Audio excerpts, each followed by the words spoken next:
These जरी इजादात।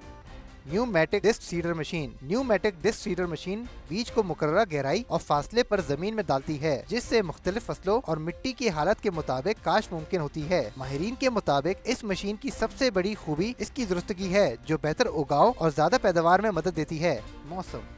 मुल्क के बेशतर इलाकों में मौसम खुश्क और दिन के दर्जा हरारत मामूल से ज्यादा रहने की तवक्को है, जबकि पहाड़ी इलाकों में सुबह और रात के औकात में सर्दी रहेगी। चित्राल, डेर, कलाम, नारान, कागान, गिलगित, हुंजा, स्कर्दू और वादी नीलम में मतलब जुज़ई आवर आलूद रहने के साथ चंद मकामात पर हल्की बारिश हो सकती है। पाकिस्तान के दीगर शहरों में अगले हफ्ते के मुमकिन दर्जा हरारत ये रहने के इम्कानात हैं।